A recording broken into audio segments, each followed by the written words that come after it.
오늘은 위대함을 만나라, 위대함을 만나라라는 제목으로 하나님 말씀 증거하도록 하겠습니다. 그 인생을 살다 보면은 봄, 여름, 가을, 겨울이 있습니다. 봄일 때도 있고 또 이렇게 따뜻한 햇빛이 내리쬐는 여름일 때도 있고 또 이렇게 기웃기웃 이렇게 해가 저물어가는 것 같은 가을이 있고 아주 냉혹한 겨울이 있습니다. 그 인생도 이렇게 사역이 힘들 때가 있잖아요. 또 어떤 사람은 이렇게 평탄하게 갈 때가 있고 인생은 이렇게 업앤다운이 쭉이 있다라는 것입니다. 어떤 선교사님이신데 중국은 넓은 지역 아닙니까? 그 이슬람하고 라마 불교하고 이렇게 오버랩되어 있는 지역. 그러니까 뭐 티벳이나 그쪽이겠죠. 서쪽, 서역 쪽에 어떤 지역에서 사역을 하시는데 파송된 지 꽤 되셨습니다. 근데 너무너무 사역이 힘들더라는 거예요. 일단 여러분 그거 아십니까? 꽉 막혀 있다라는 거. 모든 문이 다 막혀 있어요. 그래서 꼼짝달싹을 못 합니다. 몇 년째 기도해도 한 명의 영혼도 건지지 못해요. 그리고 계속해서 수년 동안 혼자서 새벽 기도 드리고 기껏해야 가족밖에 없는 그런 상황에 놓이게 되었다는 것입니다. 여러분 사역자가 그 열매가 없다라는 것만큼 힘든 게 없죠. 정말 힘듭니다. 그 고통이 있죠. 그래서 기도하다가 이렇게 기도했대. 하나님 나에게 순교하게 해달라고. 내 목숨을 거두어 가고 한 생명이라도 달라고. 순교하게 해달라고. 근데 한참 기도하다 보니까 그 아내와 또 자녀들, 사모와 자녀들이 자기가 죽으면 또 남아서 할 일이 별로 없을 것 같더라고요. 그래서 하나님 가족 전체가 순교하게 해주십시오. 이런 기도를 했대요. 참 들을 때 가슴이 아프죠. 그렇게 사역이 쉬운 것만이 아니라는 것입니다. 이렇게 진짜 어려운 지역도 있고 힘든 지역도 있어요. 우리가 지금 우리가 힘들다 그러는 건 되게 이제 재정적인 거, 환경적인 거 이런 거잖아요. 감옥에 가거나 이렇게 죽고 살고 그런 문제는 아니겠죠. 근데 어느 순간 이분이 너무너무 막혀 있으니까 그냥 목숨 내놓는 기도를 한 거예요. 순교하게 해달라. 근데 참 묘하죠. 그때부터 풀리더라는 거예요. 왜 풀릴까요? 그 집착이 없는 거죠. 초조함이 없는 거죠. 죽겠다고 마음 먹는데 무슨 집착이 있겠으며 죽겠다고 마음 먹을 때 무슨 초조함이 있겠습니까? 그래서 기다릴 수 있는 거예요. 기다릴 수 있는 게 믿음이거든요. 그래서 믿음이 살아나기 시작하는 거죠. 그때부터 하나님께서 이렇게 작게나마 일하기 시작하더라는 것입니다. 우리 인생 이렇게 사는 사람 되게 많습니다. 1년에 지금도 예수님 믿는 것 때문에 순교당하는 사람이 많이 잡을 때 16만 명이래요. 그러니까 그렇게 핍박이 많은 나라가 많습니다. 그러니까 이런 모양 저런 모양으로 굉장히 많은 사람들이 지금 순교당하고 있답니다. 어떻게 이 통계가 나왔는지 모르지만 이 정도 나온 얘기들이 있더라고요. 그러니까 지금도 핍박받는 나라들이 많다라는 것입니다. 지금 16장으로 넘어오면 예수님이 제자들에게 좀 암울한 얘기해요. 나 이제 죽으러 간다. 이제 십자가 지러 간다. 그러니까 이제 걱정되는 거죠. 근데 걱정하지 말래요. 성령 보내주신다. 그 스토리입니다. 그래서 오히려 기쁨이 넘쳐나게 될 것이다. 그게 요한복음 16장이거든요. 1절 2절 한번 보십시오. 내가 이것을 너희에게 이름은 너희로 실족하지 않게 하려 함이니. 그러니까 너희들이 넘어질까 봐 내가 미리 알려준다. 그런 얘기죠. 2절 보십시오. 사람들이 너희를 출교할 뿐 아니라 출교가 뭐예요? 쫓아내버린다는 거예요. 그 종교적인 굴레를 씌워버린다는 거예요. 때가 이르면 무릇 너희를 죽이는 자가 생각하기를 이것이 하나님을 섬기는 일이라 하리라. 너희들 죽일 때 그것을 도덕적인 양심의 가책을 받는 게 아니라 하나님의 일을 한다고 하면서 너희를 죽일 거다. 이런 얘기를 하니 어려움이 온다는 얘기죠. 근심이 됩니까? 안 됩니까?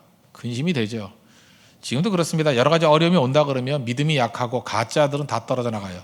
그래서 교회도 그렇고 시대도 그렇고 이렇게 핍박이 오면은 얻는 것도 있습니다. 알곡과 가라지가 갈라져요. 여러분 다 알곡이라고 생각하죠. 근데 하는 행동 보면은 내가 가라지였구나 그거 깨닫게 돼요. 타협해버리고 도망쳐버리고 그거 많거든요. 그럴 경우가. 그래서 하나님께서 알곡을 모아서 탄탄하게 만드는 경우가 있습니다. 그래서 하나님 핍박도 사용하실 때가 있다는 거예요. 어쨌든 이 제자들이 근심에 빠졌죠. 그래서 6절에 도리어 내가 이 말을 함으로 너희 마음에 근심이 가득하였도다. 예수님 다 알고 하신 얘기 아니에요. 근심이 있다라는 거예요. 그래서 근심을 해소해 주고 있죠. 7절 보니까 그러나 내가 너희에게 실상을 말하노니 내가 떠나가는 것이 너희에게 유익이라. 내가 떠나가지 아니하면 보혜사가 너희에게로 오시지 아니할 것이다. 보혜사 성령이 오시지 않을 것이다. 예수님의 답은 뭐예요? 근심하지 말고 기뻐해야 될 근거가 있다는 거예요. 성령이 오신다는 거예요. 그러니까 성령이 얼마나 중요한지 예수님이 스스로 증명하고 계시잖아요. 내가 너희들과 옆에 있는 것보다 성령이 오시는 게 훨씬 더 나은 일이야. 성령이 오시면 엄청난 일이 벌어져. 그럼 다시 이제 우리로 돌아옵시다. 우리가 신앙생활하면서 맨날 이렇게 두려워하고 위축되고 근심에 빠져 있고 뭔가 이렇게 나사 빠진 것 같이 살아가는 이유가 뭘까요? 이 보혜사 성령이 오셨는데 성령으로 충만하지 않을 때 이런 일들이 벌어지게 된다는 것입니다. 오셨는데 없는 것 같이 사는 거예요. 성령 없이 살면은 이런 일이 다 벌어진다는 것입니다. 예수님이 지금 가셨잖아요. 천국으로 가셨잖아요. 그때의 제자들의 모습과 똑같은 모습이에요. 성령 없는 모습.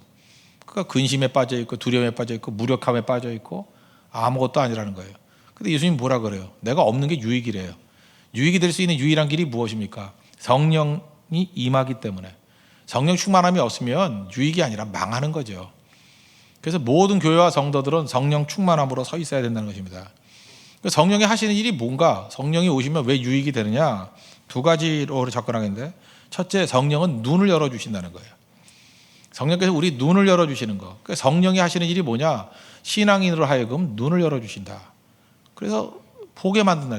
눈이라는 건 두 가지 눈이겠죠. 멀리 보는 것을 foresight, 선견지명이라고 그러고, 깊이 있는 걸 보는 거 인사이트, 뭐 통찰력. 그러니까 인사이트에서 감사가 나오는 거죠. 똑같은 내용을 그냥 껍데기로만 안 봐요. 내용으로 보니까 감사가 터져 나오고, 멀리 바라보니까 소망이 있으니까 희망으로 바라보니까 흔들리지 않더라는 것입니다. 그래서 오늘 16장 20절 그 뒷부분 보십시오. 너희 근심이 도리어 기쁨이 되리라. 성령이 오시면 어떤 일이 벌어져요? 근심이 도리어 기쁨이 되리라. 왜요? 눈이 바뀌어버리니까. 눈이 바뀌면 사람들이 다 달라지는 것입니다. 지금도 두려움에 떠는 사람들 보면 눈이 안 바뀌어서 그래요. 눈이 세속적인 눈이고 육적인 눈이니까 꼼짝을 못하는 거죠. 열왕기하 6장에 보면은 그 엘리사의 종 나오잖아요. 아람 군대가 포위했다 그러니까 뭐 주인이 어찌합니까 하면서 오도방정 다 떠는데 하나님 앞에 기도하죠. 눈 좀 열어주라고 그랬더니 청년의 눈을 여심해 어떤 일이 벌어집니까? 17절 보니까 그가 보니 불말과 불병거가 산에 가득하여 엘리사를 둘렀더라. 눈이죠. 보고 난 다음에 떨 리는 없잖아요. 성령이 하신 일이 바로 이거라는 거예요. 이 열왕기하 6장에 나오는 이야기와 마찬가지로 우리 성도들 하여금 눈을 활짝 열어주는 거예요. 오늘도 성령이 오셔서 여러분이 눈을 열어주길 원합니다. 그럼 달라져요. 눈이거든요. 이 눈이 닫혀 있으니까 안 보이는 거죠. 오늘 제가 어떤 그 개척을 하는 그 청년 목회자를 한번 만났습니다. 만났더니 뭐 상황이 좋지 않아요. 객관적인 상황은. 근데 기쁨이 충만하더라고요. 주신 것들에 대한 얘기를 해요. 뭐 처음에는 뭐 월급 70만 원 받았는데 월급도 주대요 막 이러고 개척교회가 월급도 주대요. 뭐 150만 원 받다가 이제 뭐 2배로 주시고 막 그렇다고. 기쁨이 충만해져요. 뭐 처음 시작할 때 뭐 8천만 원에 뭐 없었는데 뭐 누가 7천만 원 물론 그 자기 장인이지만 아니 아버지라 그러든가 아버지가 뭐 7천만 원을 뭐 대출해서 주고 뭐 1천만 원을 아내가 뭐 꼬불쳐둔 돈 1천만 원이 나오고 뭐 이래 가지고 뭐 얘기를 하는데 뭐 들어오면은 저게 왜 기쁠까라고 생각하는데 본인은 기쁨이 충만해요. 어떤 성도가 또 5천만 원을 헌금을 했대. 이렇게 기쁨이 충만한 얘기들. 그래서 하나하나 이렇게 풀려가는 모습들을 보면서 그냥 다 감사해요, 감사. 왜 그럴까요? 제가 보니까 그래요. 그분에 비해서 제가 눈이 닫혀 있는 거예요. 자기가 섬기는 교회에 대해서 눈이 활짝 열린 거예요. 성령께서 부어주시는. 제가 그래서 한마디 하고 왔어요. 이거 분명히 부흥한다. 되는 교회다. 그죠? 기대한다. 그죠? 그랬더니 그냥 믿음으로 받아들이겠습니다. 거절도 안 해요. 믿음으로 받아들이겠대. 그러면서 뭐 나가더라고요. 그 눈을 활짝활짝 열어준 거죠. 제가 그 프로이트라는 사람이 이 과학이라는 이름을 가지고 우리를 억눌렀다 그랬죠. 찰스 다윈과 함께. 이 프로이트 심리학의 내용이 뭐예요? 판나 과거예요. 과거 때문에 오늘이 있다라는 거예요. 과거의 침전물이 오늘이라는 거예요. 이게 얼마나 우리를 사로잡고 있는지 아십니까? 그래서 맨날 상처니 트라우마니 맨날 이런 얘기 하잖아요. 과거가 지금 나를 만나. 지금이 끝이에요. 끝. 오늘이 끝이라는 거예요. 그런 게 어디 있어요, 이 세상에. 아들라라는 사람은 전 방대를 얘기했다 그랬죠. 미래 때문에 오늘을 바라보는 거라고. 그러니까 미래를 보여주는 게 누구예요? 성령이라고요. 성령께서 미래를 보여주시면 오늘이 달라지는 거죠. 그리고 꿈 때문에 오늘을 보는 거죠. 약속 때문에 오늘을 보는 거죠. 이게 성경적인 거 아닙니까? 그래서 내가 오늘이 아무리 힘들다 할지라도 흔들리지 않는 거예요. 근심이 있는 상황이지만 근심하지 않고 오히려 기뻐한다는 것입니다. 왜? 미래가 있기 때문에. 그래서 예를 들자 21절 보니까 그 여자 해산을 앞둔 여자 얘기를 하고 있어요. 여자가 해산하게 되면 그때가 이르렀으므로 근심하나 그 해산의 고통이 있잖아요. 배 아플까 봐. 아기를 낳으면 세상에 사람 난 기쁨으로 말미암아 그 고통을 다시 기억하지 않는다. 여기 결혼하신 남자분들 아시죠? 이게 해산의 때가 되면은 뭐 힘들다는 거. 해산 때만 힘든 게 아니에요. 처음부터 힘들다 그러고 뭐 이떠시라 그러고 뭐 밤중에 뭐 2시에 뭐 오뎅 사오라 그러고 뭐 하여튼 이런 못된 짓 골라 하잖아요, 그죠? 막 이러잖아요. 뭐 힘들다 그러고 진짜 같기도 하고 가짜 같기도 하고 뭐 알 수 없는 거죠, 그죠? 그래서 여자가 얼마나 악한지는 임신해 보면 알아요. 되게 악해요. 그러고 난 다음에 그 죽도록 고생해주면 마지막에 애 낳을 때는 뭐 남편 미워 죽겠다고 남편 욕하는 애들 되게 많아요. 제가 그 산부인과 가봤더니 그 뭐 얼떨결에 가가지고 요즘엔 잘 안 가는데 옛날에는 그 마지막 들어갈 때도 기도도 해주고 그랬거든요. 그러면 어쩌다가 좀 빨리 나올 때 보면 막 남편 이 새끼야 하면서 막 욕을 해요. 막 너 때문이야 막 그런 여자들도 꽤 돼요. 한 10% 20% 돼요. 제가 모르는 사람인데도 막 거기서 막 욕소리 막 나오고 누구 욕하냐 내가 궁금해서 물어보니까 남편 욕이래 막 그런다고요. 그런데 그 산부인과에서 아기를 낳을 때 해산할 때 중환자실 분위기예요?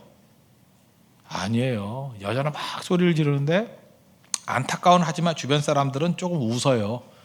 남편 욕하는 거 보면서 약간 웃어요. 조크도 던지고. 왜 그래요? 아픈 거는 혼자 아픈 거고 남들은 그걸로 안 죽는다는 거 알아요. 그죠? 곧 기쁠 일이 있을 거라고요.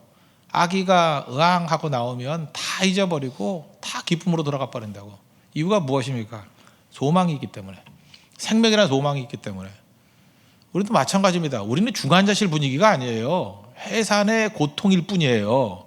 그지? 고통이 있는데 이거는 생명을 낳는 고통이고 기쁨의 고통이에요. 장차 이제 얻을 고통이라고. 그것 때문에 흔들리지 않는다는 것입니다. 그걸 누가 보여줘요? 성령께서 보여주신다는 거예요. 우리는 배 아픈 게 그냥 배 아픈 게 아니에요. 아기 낳으려는 배 아픈 거예요. 소망이 있잖아요. 성령께서 이걸 보여주신다는 것입니다. 그래서 흔들리지 않는 거죠. 말씀 잘 듣고요. 성령 충만하면 여러분 미래가 확 보입니다. 그래서 여러분 지금 현재 고통에 눌려 있지 않아요. 그 보이는 미래 때문에 현재를 재해석하고 거기서 힘차게 나아간다는 것입니다. 또 하나 인사이트가 있죠. 이렇게 깊이가 있어요. 인사이트의 대표적인 건 내가 볼 때 감사예요. 감사하지 못할 내용 놓고 맨날 감사하잖아요. 저게 감사할 일인가? 감사가 막 터져나. 손양호 목사님 대표적인 예죠. 첫째 아들, 둘째 아들 그 공산 반군이 와서 죽여버렸잖아요. 그랬더니 장례식에서 뭐 죽인 사람 뭐 양자로 삼는다면서요. 그러면서 10가지 감사 그랬는데 그거 다 아시잖아요. 이게 감사할 상황입니까? 삼남 삼녀 가운데 첫째 아들, 둘째 아들 제일 똑똑한 애들, 그죠? 동인, 동신 2명이 죽었는데 이게 감사할 일이에요?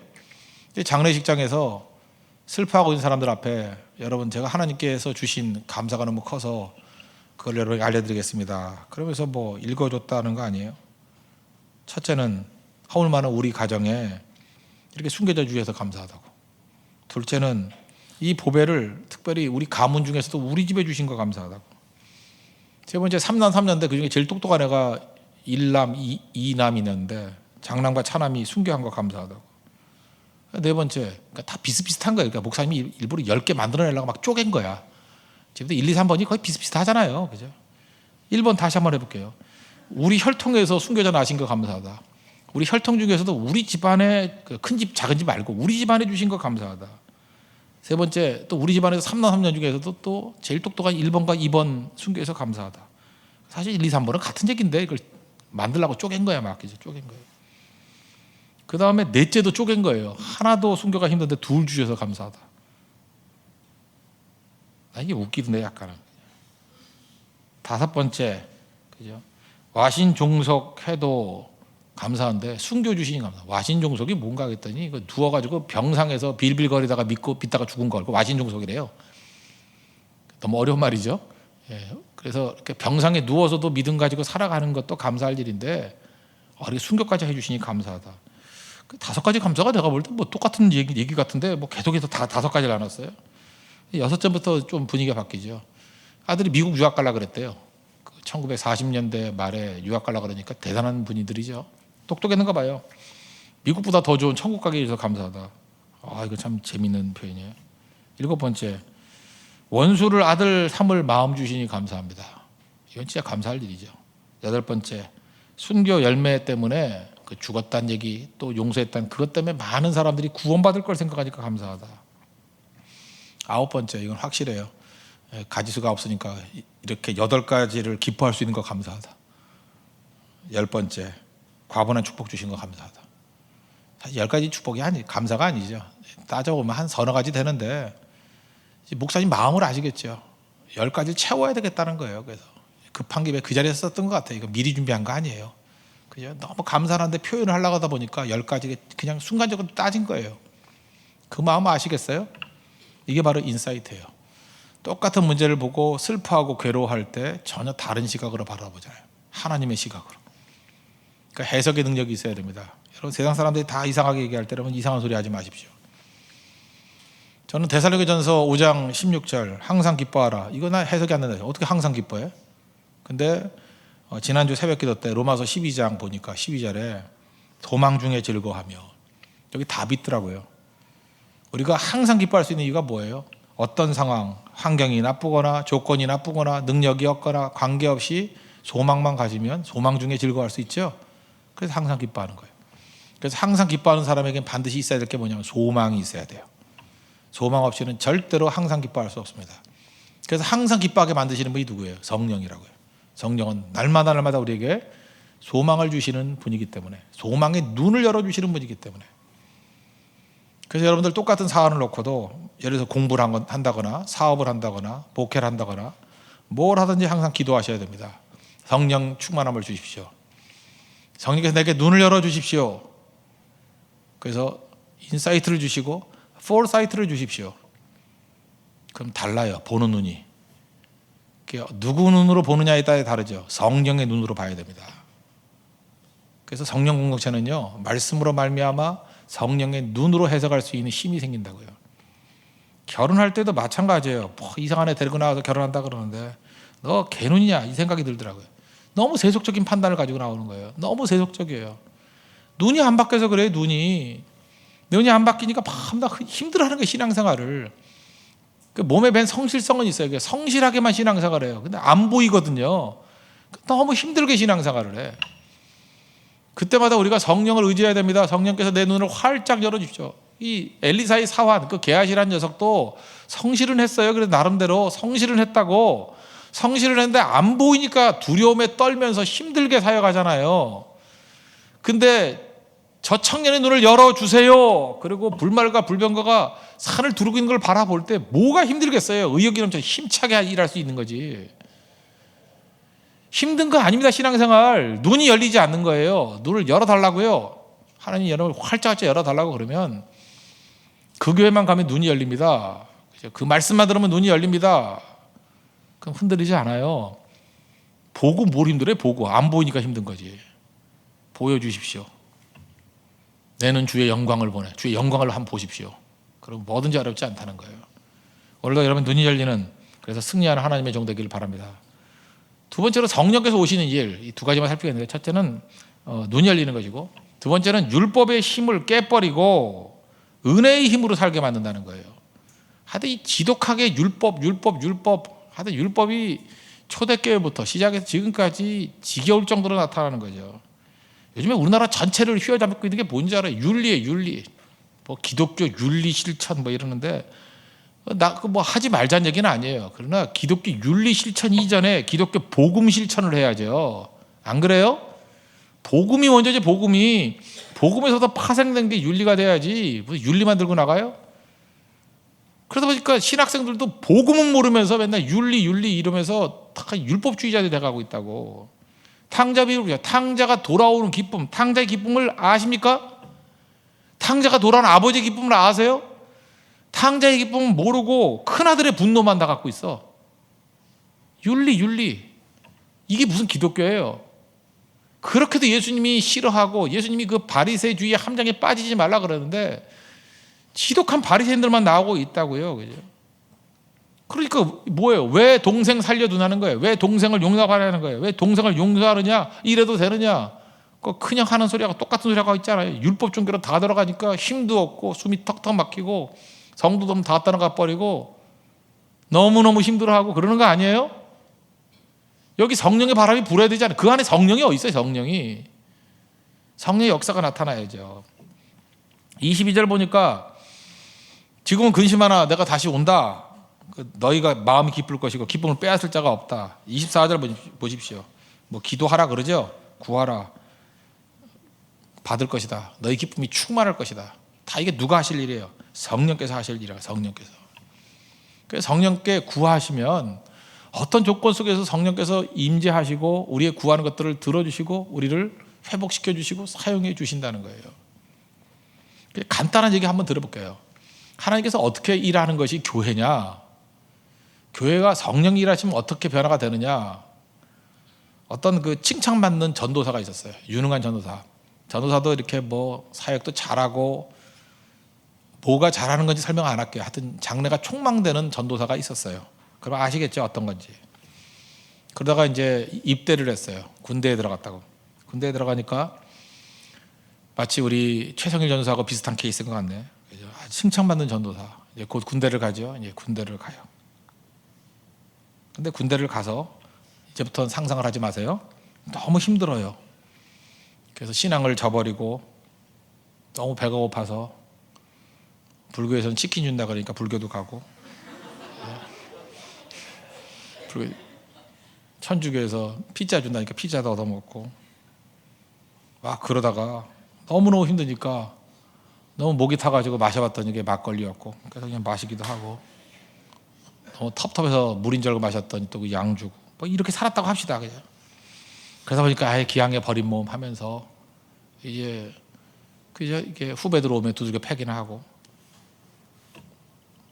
막 이런 일을 벌였다는 거예요.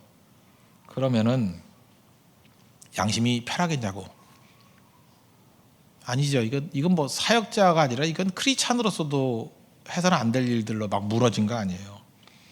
그러니까 자기도 괴롭죠. 양심이 있잖아요. 다. 양심이 없는 사람이 어디 있겠어요. 양심이 있으니까 힘들어서 이제는 나는 뭐 자격이 없어. 신앙의 길도 벗어났는데 무슨 목회자의 길을 갖겠나라고 낙담을 했어요. 이 어떤 전도사님이. 그런데 선배 목사님이 제대하고 난 다음에 한 1년, 2년 지나고 난 다음에 제안이 왔대요. 우리 교회 와서 사역 좀 하라고. 그랬더니 하고 싶은 마음도 있지만 너무 죄책감이 있으니까 다 무너졌기 때문에 하나님 앞에 오래간만에 기도했대요. 하나님, 너무너무 힘듭니다. 사역은 부르심이 있는데 하고 싶지만 자격이 없습니다. 어떻게 해야 됩니까? 저는 못 가는 거죠. 그러면서 이렇게 짧게 기도한 게 아니라 꽤 오래 몸부림쳤대요. 그랬더니 나는 그 하나님의 음성을 들었다는 사람들이 많은데 나는 어떻게 된지 모르겠어요. 나한테는 하나님이 말씀 잘 안 하시던데 그렇게. 근데 맨날 뭘 들었대. 난 들었다는 애들 보면은 나 참 그게 들었다 그러면 사는 거야. 거지같이 살면서. 하여튼 나 이해를 못하겠어. 하여튼 얘도 또 뭘 들었대. 들었다는데 하여튼 뭘 들었는지 모르지만 혹시 그 드라마 잘못 들은 거 아니야? 들었대 뭐를. 근데 그랬대요. 네가 나를 떠나서 지냈던 삶이 얼마나 힘들었는지 알았지? 그러더래요. 하나님의 품을 떠난 삶이 얼마나 괴롭고 힘든 일인지 알았지? 그럼 됐어. 이제 시작해. 그러더래요. 하나님이. 자기 얘기에 자기 얘기. 그런 하나님 음성이 들려요. 하나님 떠나가지고 너무너무 괴롭고 힘든 것도 경험했지? 그럼 됐다고. 그렇게 어려운 거 알면 됐다고. 그런 사람들 구원시키라고. 이제 됐다고 시작하라고. 여러분 제3자가 바라볼 땐 되게 쉬워 보이죠. 아니 뭐 저렇게 간단히 끝내버려. 본인에게는요 그게 복음이었어요. 너무너무 감격스럽고 너무너무 고맙고 그래서 하나님 앞에 헌신했대요. 그래요 주님, 내가 주님 떠나가지고 너무너무 괴로웠어요. 너무너무 힘들었어요. 내가 잠을 못 이루었어요. 근데 주님이 그렇게 경험한 걸로 됐어. 이제 그런 사람들, 그러니까 운디드 힐러죠. 상처 입은 사람들, 괴로운 사람들 건져줘. 너무 감사한 거예요. 이게 탕자 품어주는 아버지 아니에요? 그러고 난 다음에 어떻게 변화가 됐냐 하면 어떤 어려운 곳이라 할지라도 갈 힘이 생겼대요. 그죠? 그리고 죽음이라도 감수할 수 있는 힘이 생겨버렸대요. 여러분 은혜 받은 사람은요 엄청난 파워가 생겨요. 마치 쓰나미 같아요. 이번에 고성 갔더니만 꽤 높은 그 봉우리가 있더라고. 파도가 밀려오면 파도가 이렇게 서서 온대. 난 말을 이해 못해요. 파도가 막 서가지고 어떻게 서는지 막 서가지고 그 20m 되는 거를 막 덮쳐버린대. 에이 거짓말하지 말아요. 그런데 이렇게 막 서서 온대. 거인이 이렇게 서서 온대요. 파워가 있어요. 은혜는 그런 파워가 있어요. 은혜와 사랑하고 비슷한 건데, 사랑하는 사람들이 어마어마한 파워가 생기지, 기독교는 이런 힘이에요. 힘, 은혜의 힘, 사랑의 힘. 그래서 생명 거는 거예요. 그래서 역사하는 거예요. 거기서 이 전사님 간단해요. 가장 크게 타락했었는데 하나님께서 너 나 떠나서 괴로운 거 경험했지, 됐어. 거기서부터 감격의 힘, 은혜의 힘이 생겨서 얼마나 헌신적으로 일하는데, 죽도록 일을 하는지. 태풍 같아, 태풍. 그죠? 헌신적으로 일해요. 반면에 별 죄도 안 짓고, 뭐 그렇다 저희들 사는 것도 아니고, 뭐 타락도 안 하고 뒤에서 졸기만 하고, 11조도 드려, 뭐 욕할 것도 별로 없어. 뭐 교회를 결석하는 것도 아니고, 열심히도 아니고, 성교 왜 안 가니? 그럼 그 마지막 날 하루 오고, 그래서 뭐 욕도 못 하고, 대만 성교 왜 안 가니? 그러면 뭐 한 3년에 한 번씩 가고, 그러니 또 욕도 못 하고. 그 분무기 같은 인생이 있어요. 분무기. 물은 있는데 조금 뿌리면 뭐 화분이나 물 줄 수 있는 것 같은. 이게 쓰나미하고 다른 거죠. 율법은요, 분무기예요. 분무기. 그건 힘이 없어. 힘이 메가리가 하나도 없어. 기도하라 그러면 밤낮 식기도 중심으로 그냥 1분도 못하고. 그게 뭐예요? 그게 안 믿는 것도 아니지만 그거 믿는다고 할 수 있겠어요? 그거? 그 중환자실에 있는 생명하고 똑같은 거지. 생명이 막 솟아나는 힘은 어디서 나오냐? 은혜에서 나오는 거예요. 은혜는 누가 주시나요? 성령께서 주시는 거예요. 성령께서 은혜를 주시면 충만해져요. 그래서 우리 속에서 파도가 일어나는 거예요. 파도가 막 물이 서서 온다잖아요. 그죠? 엄청난 쓰나미. 저 20m 되는 걸 덮칠 수 있을까요? 파도는 못 덮치지만 쓰나미는 덮친대요. 쓰나미. 그죠? 쓰나미. 여러분, 애 나면 헤일이라고 지어요. 헤일.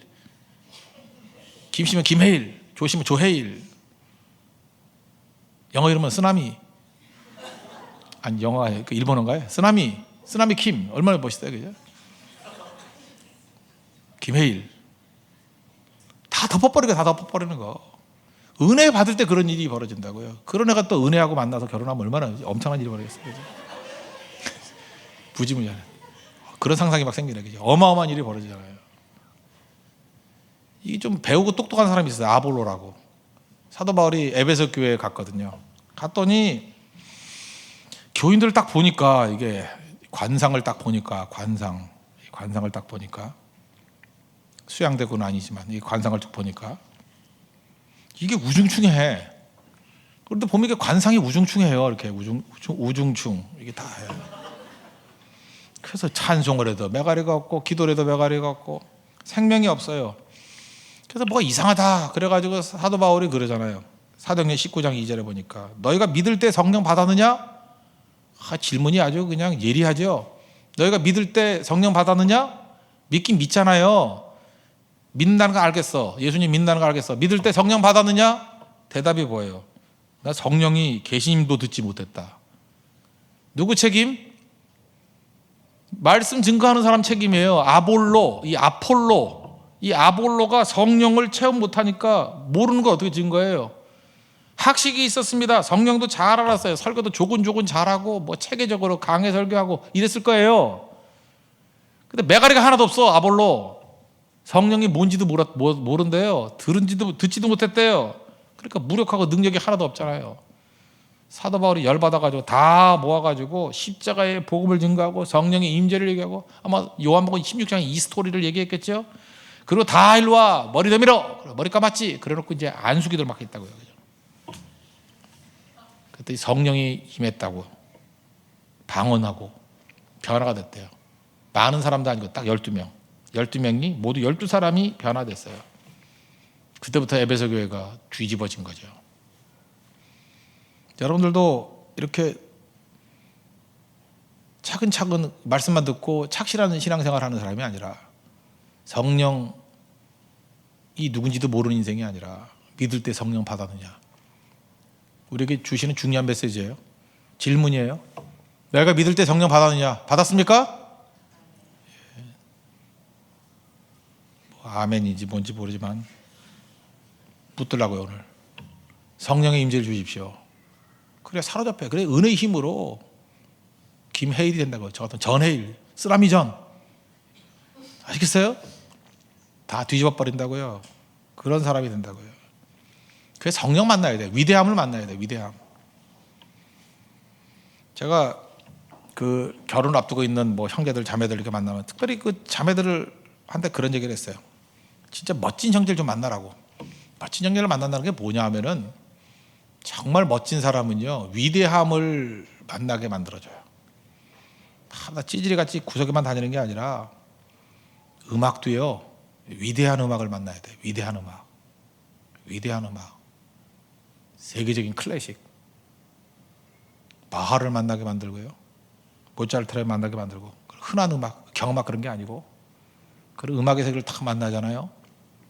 위대함을 만나면 다 뒤집혀요. 그래서 교제라는 거 위대함을 만나게 해주는 거예요. 성가대도요, 이 콰이어도 제가 볼 때 지금 이 시대에 가장 강력한 성가대는 브루클린 타버너클 콰이어, 브루클린 타버너클, 진신발라 교회 그 찬양팀이 내가 볼 때 그 성가대가 최고예요. 그 유튜브 같은 데 좀 보시라니까요. 그냥 이렇게 자리에 앉아 있다가 막 흩어져 있다가 우르르 올라와요. 근데 요즘에 아주 되게 촌스럽게 또 뭐 유니폼 같이 입긴 입었대. 옛날에 더 좋았어. 옛날에 그지같이 입고 나올 때가 훨씬 좋았어. 우르르 몰려 나와가지고 자유롭게요. 성가대 지휘를 사모님이 하거든요. 지휘도 아니에요. 악보 절대 안 봐요. 악보 보고 절대 안 나와. 구원의 감격을 얘기하는 거예요. 그 중에서 제일 똘똘해 보이는 사람이 한 명이 나와서 노래를 먼저 부르거나 두 명이 불러요. 그럼 뒤에서 코러스로 넣어줘요. 그 다음에 진짜 쓰라미야. 한 사람이 부르다가 이 전체가 부르는 노래소리가 파도가 밀듯이 확 밀어버리고 전체의 찬양이 돼버린다고. 다른 집에서 우리 교회 내가 이제 스스로 남을 믿을 수가 없기 때문에 그냥 내가 성가대 지휘를 할까 생각이 들어요. 그래서 목요일 날 다 나오라고. 나와가지고 노래 하나를 경해놓고 3시간 동안 노래 그대로만 찬양하는 거예요. 다 외울 때까지. 악보 절대 없어요. 그냥 외울 때까지. 그리고 화음 넣으라고 될 때까지. 그리고 기도하고 그 주일에 이 앞에 한 50명쯤 나와가지고 찬양을 하는 거예요. 그 중에 제일 똘똘한 한 사람 솔로하고 만들고 그 솔로의 노래를 갖다가 그냥 밀어붙이듯이 50명이 없애버릴 듯이 덮어버리고, 그 다음에 성도들이 다 일어서 다 같이 나와가지고 전체가 다 같이 찬양하는, 와, 그 브루클린 타버너클보다 더한 찬양대가 될 수 있죠. 전 교인의 찬양대화. 요즘에 그게 잠깐 꿈을 꾸고 있어요. 그러고 해서 위대함을 봐야 돼요. 우리 간사님, 찬종 간사님도 이렇게 중간중간에 맨날 차 돌리는 방법 그것만 틀어주지 말고, 차 돌리는 건 이제 머리 아프게 해. 나도 돌겠어. 차 너무 돌려가지고. 차 돌리는 비디오가 아니라 브루클린 타버너클 콰이어 그거 하나씩 보여주세요. 위대함을 보면은 바뀌어요. 위대함을 보면 바뀐다고. 찬양팀도 다 바뀌어요. 그거 나와서 이렇게 뭐 인도 정도가 아니에요. 그냥 전체가 다 일어나서 자기 신앙 고백이 될 때까지, 그 찬양이 내 신앙 고백과 내 기도가 될 때까지 위대함을 봐야 돼. 위대함을 보면 다 변화가 되죠. 그림을 봐도 위대한 그림, 그 허접한 그림들 보지 말고요, 카피본이라도 세계적인 명화 그런 거 하나 걸어놔 봐요. 제가 유럽에서 오신 분이 거의 중간쯤 되는 카피에다 이렇게 그림 덧붙인 탕자의 귀한 렘브란트 그 제 방에 걸어놨는데, 이게 그 그림을 볼 때마다 야, 위대함과의 만남이구나 이런 생각을 해요. 책도 좀 좋은 책 만나야 돼요. 뭐 이상한 책들 보지 말고, 미움받을 용기 이런 거 좋은 책이에요. 그런 거 보라고. 그 출판사에서 나한테 상 하나 줘야 되지 않나? 예. 최고를 보고. 전 이런 생각이 들어요. 이게 어느 음식점에 가가지고 너무 맛있는 게 있잖아요. 너무 맛있는 게 있으면 위대함을 느껴요. 이야, 이거 위대한 뜻이다. 그래서 이게 좀 피곤해하는 우리 청년들이 있어요. 있고 그러면은 좀 진짜 믿어주세요. 내가 어저께였어요. 어저께 너무 힘들어하고 피곤해하고 그랬어요. 어떤 청년 하나가. 그래서 내가 그 스시를 사다가 내가 배달해 준 거 있잖아요. 정말 사다 줬어요. 이렇게 먹으라고. 그 특별히 전도 좀 하라고 2개 사가지고 한 사람은 믿지 않는 그 직원하고 같이 먹으라고. 내가 왜 그런지 알아요? 하도 위대함을 못 만나서 위대한 스시와의 만남. 그랬더니 입에서 살살 녹아요. 그거 말고 밥알도 녹아요. 그거 말고 위대함, 바로 그거야. 바로 스시만 해도 이렇게 위대함을 만나도 네가 그렇게 감동이 몇 시간은 간대요. 더 위대한 게 성령이라. 성령 위대함과 만나야 돼요. 위대함과 만나면 우리가 지금 왜 맨날 이 모양 이 꼴로 사는지 아십니까? 주변이 맨날 평범함에 둘러싸여 있기 때문에 그래요. 위대함을 만나면 위대해져요. 지도자가 할 일이 뭔데요? 위대함과 만나게 해주는 거예요. 예수님과 만남과 최고의 위대함이 성경 말씀과 만나게 하고 성령과 만나게 하고 만나면 변화가 돼요. 그 점프 개미라고 있습니다. 개미. 그 뉴욕 의과대학 생화학 교수 레인버그라고, 데니 레인버그가 뭐 썼던 글이라 그러는데, 그 개미 중에 여왕개미가 있잖아요. 여왕개미가 있고 일개미가 있는데, 이 점프개미를 보니까 여왕개미하고 일개미하고 유전자가 일치한대요. 똑같다라는 거예요. 원래 그 개미군은요, 여왕개미가 죽으면 그냥 그 개체가 다 몰락을 해버리는데, 이 점프개미는 여왕개미가 죽으면 어떤 일이 벌어지냐, 그 중에 누군가가 일개미 중에 하나를 찍는데요. 너 여왕개미 해 하는 식으로. 너 여왕개미 찍어준대요. 그러면 일개미 중에서 한 마리가, 그러니까 여러분 같이 평범한 사람 중에 너 여왕 이렇게 그랬다고요. 그러는 순간에 몸이 커진대요. 뚱뚱해진다는 소리가 아니라 이렇게 여왕개미 같이 커진대요. 그리고 날개가 나온대요. 날개가 이렇게 날개가. 그리고 수명이 10배로 늘어난대요. 그 특이한 거잖아 이거. 그래서 여왕개미라는 확신이 유전자조차도 바꾸는 능력이 있다. 이 점프개미 스토리예요. 우리가 그래요. 마음속에 하나님께서 우리가 함께 해주시고 너는 내 아들이라, 내가 너를 낳았도다, 너는 하나님의 자녀다, 내가 한 일을 할 뿐만 아니라 그보다 더 큰 일도 할 것이다, 너는 여왕개미다. 그러는 순간에 똑같은 이 유전자에서 이런 어마어마한 일들이 나타난다니까요. 위대함을 만나야 됩니다. 성령 만나면 변화된다는 거예요. 평범하게 살지 마십시오. 만나야 돼요. 만나는 거. 성령 만나야 돼요. 오늘 이 밤에 성령 만나는 축복된 밤이 되길 바랍니다. 일어서게 된다는 거예요. 오늘도 하나님의 성령께서 이렇게 근심과 두려움 가운데 빠져있는 제자들에게 오셔서 주시는 말씀 잊지 마십시오. 그죠? 위대함과 만나라. 성령 만나면 그죠? 일어서게 된다는 것입니다. 율법을 깨버리고 은혜의 쓰나미가 돼가지고 파괴할 수 있는 권능의 종이 된다는 거예요. 그래서 성령 의지해야 돼요. 그러면 이번 주 예배도 그렇고 대만 선교도 그렇고 큰 성령의 바람이 불 거라고요. 파도가 칠 거라고요. 그게 성령이 하시는 일이에요. 성령 오시면 별로 안 힘들어요. 눈이 다 열리기 때문에. foresight, 멀리 보이고, 성견지명, insight, 감사가 보이고, 보니까 달라지죠. 눈이 열리게 해달라고, 은혜의 힘을 달라고, 율법이 아니라 은혜입니다. 다시 은혜로 승리하는 종들 되게 해달라고 간구하는 우리 하나님의 거룩한 종 되기를 바랍니다. 모두 자리에서 일어나겠습니다. 험한 시절 지날 때 찬양하겠습니다. 성령이 오셨네.